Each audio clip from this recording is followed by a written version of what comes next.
What's up, everybody? Welcome to Verbalize. I'm your host, Christina. And I'm Tamara. And it's Tuesday. Yes, it is Tuesday. Fab, darling. Thank you. I feel like I have my sexy grown woman, sophisticated look. Meeting? I wish. I wish I had somebody that could take me out on a date. Yeah, we need to recruit you a BF. I know. I need a man, guys. I really do. But I'm just not settling for anything, though. So. Exactly. It has to be an A-lister and above. And above. Well, those are her requirements for me. He doesn't have to be all of that, you know. Oh, okay. But I'll work with someone. I'll work with a guy. So what's hot in the news lately, girl? Oh my gosh, let me tell you guys. Okay, there is a couple, 72, 79 years old, an aging couple. I guess when elderly people kind of get up in age, they start to become really, really stubborn. Mm-hmm. They don't like to leave their homes. They don't want to be in nursing homes. They just kind of, want to sit in the house. And these are people that can't really do a lot of things for themselves either. Right. So this couple was found in their home in their own filth. Oh my gosh, it is so disgusting. I hate to even bring it up. Oh my God, I feel like I'm going to throw up. But they were surrounded by flies. The police found them. Apparently, their grandson must have called the police after he hadn't heard from them for a couple of days. This had only been a couple of days. And when when the police found them, first of all, if 24 hours had passed, they could have died. Mm-hmm. They were surrounded by flies. And in their own waste. In their own waste. How disgusting is that, for one? And then also, this is the most disgusting thing in the world. When doctors tried to remove the old man's socks, they couldn't even remove the socks. Like his skin had kind of like growed. Oh my God, it's so disgusting. Oh my God, this is so gross.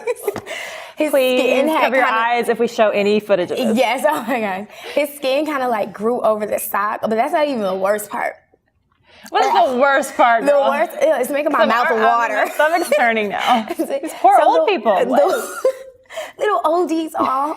So the worst part is the lady who,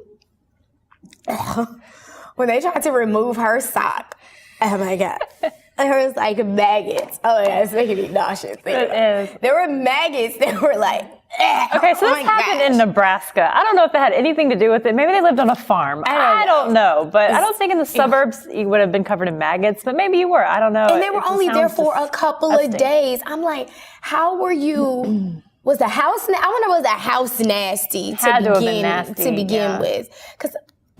Well, what I'm confused about, I'd really like to research this, is so were the old people, I mean, in the 70s, you should still be functional. You should still be able to get up and wipe your booty and go to the bathroom and dust the flies off. Yeah, my grandfather is 86. Were they debilitated? I mean, were they like having, Alzheimer's? Or I don't know what happened. They were neglected and this happened over 3 or 4 days. It just seems like that would take weeks to happen. Yeah, because the grandson said it had, he states that it's only been a couple of days, but I'm just like, that happened in a couple of days. Sounds like neglect to me. Yeah. But like you said, the whole point of it is if you have parents that are aging, you need to have that conversation with them, even though if they want to be stubborn and say, I don't want to be in an assisted living program. I don't want anybody to come over here and care for me. It's called tough love. And they make those decisions with you when you're young. And it's kind of like you got to flip the roles up and you got to make sure they're taken care of, because being stubborn is not worth them dying. I mean, they would have died, like you said, had they been neglected for a few more days or even another day. A few more days they would have died. It's just like. Crazy story though, and super eerie, and it freaks me out. Oh my gosh, I just have a bad taste in my mouth right now. Like I just keep seeing socks and maggots right now. Just seeing socks and maggots. It's just so, oh dear. Anyway, anywho, on a much, much, much lighter note, and a great note, might I add, we have a wonderful guest here. His name is Destin Velez, and he's a filmmaker, awesome producer, writer. He does everything. He's like the industry jack of all trades. And we're going to go ahead and welcome him on to Verbalize. Come on over. Welcome. Hi. Thank you. How are you? Good. Tamara, nice to meet you. Have a seat with us. How are you today? Good, and you?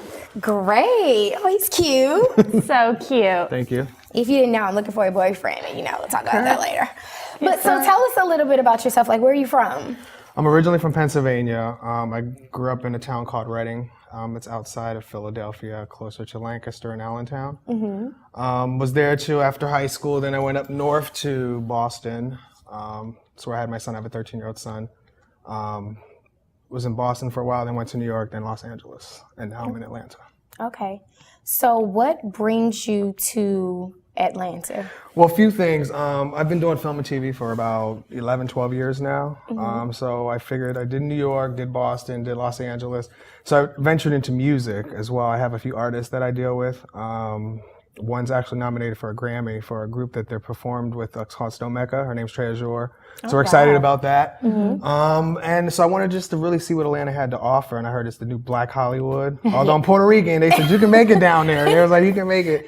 So I came there and I kind of teamed up with Electro Flash Media, and we're opening up a store at the Underground for these awesome t-shirts that I saw and fell in love with. So. Okay. Well, tell us a little bit about the t-shirt that you're wearing. Well, the t-shirts, they're sound activated. They're pretty much for the nightlife, the parties, the DJs. So what you do is they're pretty much there's a sensor they turn on, and then they actually go to the sound of the music. So if there was whatever, it's like, see I'm talking now, and see how it's just like going with it. So right now if the bass was dropping, it would be like going crazy, and it would just go with the beat and stuff. So you could totally be in a club, fist I pumping, love that. with the bass on the shirt. Absolutely. I thought it just lit up, but to go to the music. It goes to the music, yeah. So they had light up t-shirts. So Rose Valencia, who's the founder of the company, Electro Flash Media, she wanted to go a step further and just give it that sound activated part of it to where when you're in the club and you walk in, all eyes on you. That would be trippy. Like I'm in the club on the dance floor and I look over and it's just like this shirt's like boom, boom, boom, boom. I mean, that's like, whoa. To the beat. Yeah, most people when they wear them or when they see them, they fall in love with them. Like we're in Universal out in LA, we're at Six Flags. The kids love them, but mostly the party life. The girls, we got little fly t-shirts for the girls too. I need one of those. Right? Yeah, little hearts and lips. There's about hearts and lips. Yeah, there's like 80 different designs, so you can go online and purchase them, or you can come down to the Underground. We'll be there as of Friday. It's our grand opening. Okay, well, we will definitely be there. Definitely. I'm looking to see you there. And we're still kind of mad at him because he didn't bring us any shirts, but we're gonna go. But they'll get one. They'll trust me. They're gonna get it. They're gonna get it. We'll rock it hard. No, you're gonna get a diva status. We're gonna UPS it to you. Thank you. Nice. Love it. Right here on Verbalize. Nice. VIP.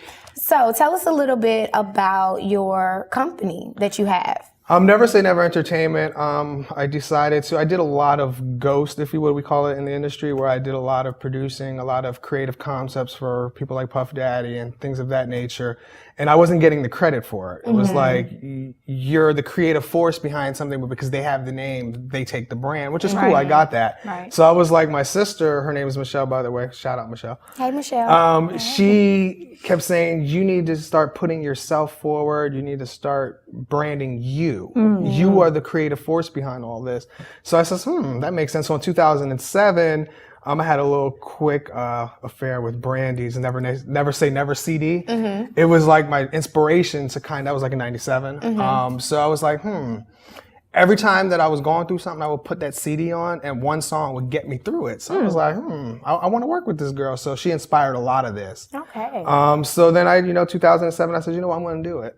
Then I just opened up Never Say Never Entertainment in honor of her CD, Never Say Never. It's funny you say that because when I heard that, the first thing I thought of was her CD because that's just that line. That's what it's kind of known for. Absolutely. So and I didn't mean to do it intentionally, but it was my ultimate goal was for you to never say never ever in anything that you do. Sky is the limit, Oprah's a billionaire, you can be a billionaire. Exactly. Tyler Perry's $500 million in 7 years. You can do the same thing. Right. It's just a matter, I'm a strong believer is if you have a gift, bring it to the audience. Let them receive it. And if you were wrong, then you have to sit down. But you know what I mean? At least bring it to them so they have the opportunity to hear your product or your music or whatever it is that you do.